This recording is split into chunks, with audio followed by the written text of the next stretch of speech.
เอาสบายดีพ่อแม่พี่น้องทักทายอ่าว่าจะอยู่ทางประเทศลาวหรือว่าอยู่ไทยเนาะอยู่อเมริกาเฮาก็ดีมาพบพอกันอีกคือเก่าคือเดิมมื้อนี้ก็มีเรื่องราวมาเล่าสู่พี่สู่น้องเฮาได้รับฟังนำกันก็คือเรื่องนี้มันก็หลายมื้อผ่านมาแล้วแหละเนาะเห็นในเฟซแล้วก็เห็นในเพจหลายๆช่องอะลงคิดว่าหลายคนก็คือสิได้เบิ่งแล้วก็ได้เห็นเนาะ ก็คือ มื้อนี้ที่มีเรื่องมานำเสนอคือเกี่ยวกับที่ว่าผู้หญิงเนาะได้สร้างครอบครัวเนาะก็คือหัวเรื่องก็คือแม่นแบบว่ามีลูกแล้วก็สิแบบว่าลูกเด็กน้อยเนาะมันอาจสิให้อันนี้ข้อยเล่าเป็นคร่าวๆไว้ให้แล้วก็แม่หั้นก็เลยเอาตีนถีบหน้าเนาะเอาตีนถีบหน้าลูกประมาณบ่ถึงปี5-6เดือน7เดือนนี่แหละ อันนี้ข้อยเปิดหัวเรื่องไว้ให้พี่ให้น้องเฮาได้รับฟัง แต่ว่าก่อนสิไปรับชมรับฟังก็ฝากกดติดตามกดกระดิ่งแจ้งเตือนให้นำแหน่เนาะเผื่อว่ามีคลิปใหม่ๆพอได้แจ้งเตือนพอได้พี่น้องเฮาได้รับชมรับฟังนำกัน ก็คือเรื่องนี้แม่นผู้หญิงเล่าเลยผู้หญิงผู้หนึงเนาะข้อยขออนุญาตเว้าเป็นภาษาลาวเพราะว่าภาษาอังกฤษข้อยก็บ่เก่งแล้วก็ภาษาไทยข้อยก็บ่เก่งคือกันเนาะแต่ว่าคลิปนี้วิดีโอนี้ข้อยเว้าเป็นภาษาลาวแล้วก็เว้าเป็นภาษาบ้านเฮาเนาะหลายคนก็คือสิเข้าใจเนาะพี่น้องเฮา ก็คือมีผู้หญิงผู้หนึ่งเราได้แต่งงานแล้วก็บ่ฮู้ว่าแต่งงานหรือว่าอยู่นำกันเนาะอยู่นำกันแล้วก็มีลูกสร้างครอบครัวแล้วก็มีลูกบัดนี้เด็กน้อยมันก็สิแบบว่ามันไห้มันไห้มันหยังนี่ตามประสาเนาะเด็กน้อยเกิดใหม่มันอาจสิขึ้นกับอากาศแหน่อากาศร้อนบ่แล้วก็การอยู่การหยังมันบ่สะดวกเนาะบัดนี้ผู้เป็นแม่ก็สิยังวัยรุ่นก็เลยเฮ็ดให้ เกิดอารมณ์อยากหายอยากตีลูกอันนี้ขออนุญาตเนาะว่าคลิปนี้วิดีโอนี้ขออนุญาตบ่บอกชื่อแล้วก็บ่บอกสถานที่สงวนไว้แล้วก็บ่บอกอีกว่าอยู่ไสเนาะมีแต่ว่าสิบอกไว้คร่าวๆแต่ว่าเรื่องนี้มันก็สอนให้ไผหลายๆคนที่ว่าอยากมีครอบมีครัวต้องมีความรับผิดชอบเป็นหลักเนาะมื้อนี้เราได้สร้างครอบครัวแล้วมีลูกนำกันอืมกินเอาลูกออกมาแล้วก็ เด็กน้อยมันก็ให้ตามประสาแหละเนาะพ่อแม่พี่น้องเอ้ยมันก็ปฏิเสธบ่ได้มันก็ให้ก็ร้องให้แล้วบัดนี้เราก็เลยเหลือใจเอาตีนนี่เหยียบหน้าเหยียบหน้าเหยียบหน้าลูกหั้นน่ะทั้งที่ว่าลูกผู้นั้นได้ถือผ้ามาเป็น8เดือน9เดือนจั่งได้คลอดออกมาได้แบบว่าอยู่ในท้องตั้งเป็น8เดือน9เดือนออกมาแล้วมาเฮ็ดแบบนั้นน่ะอันนี้เห็นแล้วก็เป็นเรื่องที่ว่าน่าเศร้าใจเนาะเป็นเรื่องที่ว่าน่าเศร้าใจ ขณะที่ว่าเขาบ่มีลูกเขาก็ยังเอาลูกคนอื่นมาเลี้ยงแม้กระทั่งอันนี้ขออนุญาตเนาะใช้ศัพท์แบบว่าบ่สุภาพนี่เป็นหมูเป็นหมาจังซี้เขาก็ยังเอามาเลี้ยงเนาะอันนี้ลูกเขาแท้ๆเลยถือผ้ามา8 9เดือนเขาก็ยังเฮ็ดไหลลงคอจังซี้นะหรืออีกอย่างหนึ่งเพิ่นก็เฮ็ดประชดเนาะเฮ็ดประชดผัวบ่หรือว่าจั่งใดจังซี้นะ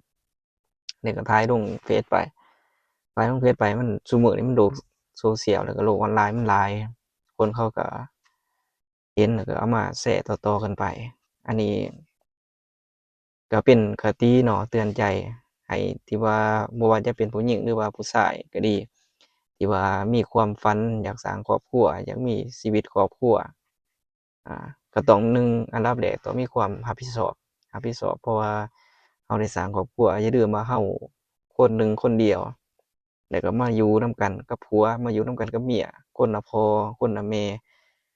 หลังจากหั้นมาก็ยังมีลูกอีกก็ต้องได้มีความอดทนอดกลั้นเพิ่นว่าแล้วก็ผัวก็คิดแบบหนึ่งเมียก็คิดแบบหนึ่งเพราะว่าคน2คนมาอยู่ร่วมกันแม้กระทั่งอ้ายน้องเราพ่อแม่เดียวกันมันก็ยังแนวความคิดมันยังแตกต่างกันไปเพราะฉะนั้นแล้วเป็นผัวเป็นเมียนี่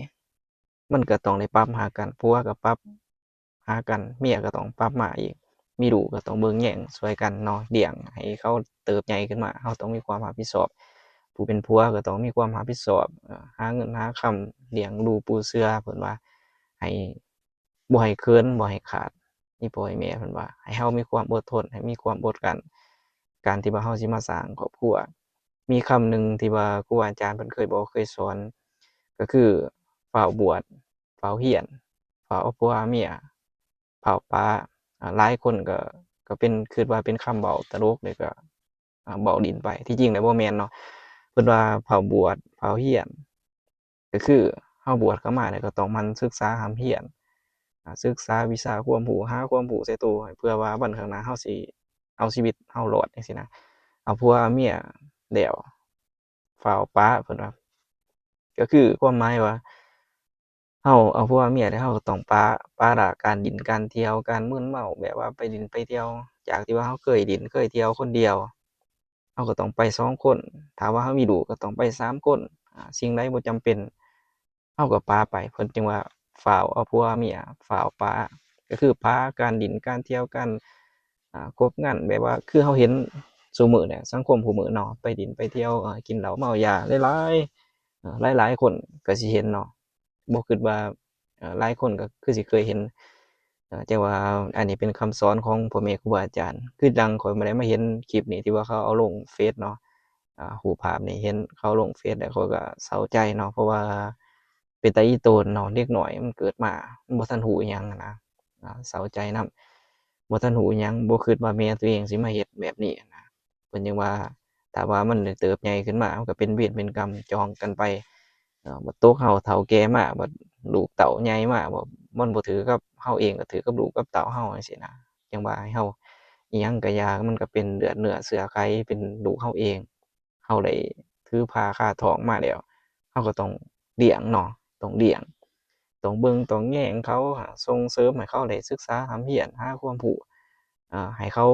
ประสบผลสำเร็จเพราะว่าเฮาได้เอาเข้ามาแล้วจังซี้นะบ่แม่นว่าอยากให้มาเฮ็ดแบบนี้อันนี้คลิปนี้วิดีโอนี้เนาะฝากถึงผู้ที่ว่าอยากสร้างครอบครัวอยากมีลูกมีเต้ามีครอบครัวที่อบอุ่นเนาะบ่ควรจะมาเฮ็ดแบบนี้อันนี้ก็คลิปนี้วิดีโอนี้ฝากให้พี่ให้น้องเฮาเป็นคติเตือนใจเป็นคติเตือนใจข้อยเห็นแล้วข้อยโอ้ข้อยเศร้าใจเนาะเพราะว่าข้อยเองก็พวกมีลูกคือกันแต่ว่าข้อยก็รักแต่ละมื้อยามเช้ายามแลงข้อยก็โทรหาแต่ว่ามาเห็นเขาเฮ็ดแบบนี้คิดแล้วก็เป็นตาอีโตนเนาะเพราะว่าเด็กน้อยมันก็บ่ทันรู้อิหยังเกิดมาพร้อมได้7-8เดือนบ่ทันรู้เรื่องราวอิหยังบ่คิดว่าแม่ตัวเองสิมาเฮ็ดแบบนี้สรุปแล้วเรื่องนี้ก่อนเราสิมีครอบมีครัวหรือว่ามีสร้างครอบครัวนี่นะเราต้องปาการดินการเที่ยวแล้วก็มี1มามีความรับผิดชอบรู้จักทำมาหากินแล้วก็โตมาเป็นลูกเราแล้วเราก็ต้องเลี้ยงให้เขาเติบใหญ่ขึ้นมาให้เขาคุมเขาเองเนาะอันนี้คลิปนี้วิดีโอนี้ฝากไว้ส่ำนี้เนาะถ้าว่าพ่อแม่พี่น้องเราได้ฟังในช่องของลูกบ้านนาที่ว่าอาศัยอยู่อเมริกามื้อนี้มาอัดอยู่ในรถคือเก่าเนาะฝากพี่ฝากน้องเรากด Subscribe แล้วก็กดติดตามกดกระดิ่งแจ้งเตือนให้นำแหน่เพราะว่าข้อยก็เฮ็ดเวียกโดนๆจังได้มาเห็นข่าวๆแล้วก็ได้มาอัดคลิปอัดลงให้พี่ให้น้องเราได้รับฟังอันนี้ก็เป็นแนวความคิดของข้อยที่ว่าได้เห็นมาถ้าว่าทุกคนได้ฟังแล้วมันบ่ถูกบ่ต้องก็ขอโทษขออภัยถ้าว่าผู้ใดมีแนวความคิดใหม่ๆที่แตกต่างกันไปก็สามารถมาแชร์ประสบการณ์ต่อกันเนาะสามารถคอมเมนต์ไว้เดี๋ยวข้อยสิมาอ่านเบิ่งแล้วข้อยสิมาตอบคอมเมนต์ให้เด้อคลิปนี้วิดีโอนี้ฝากไว้ส่ำนี้สบายดีเด้อ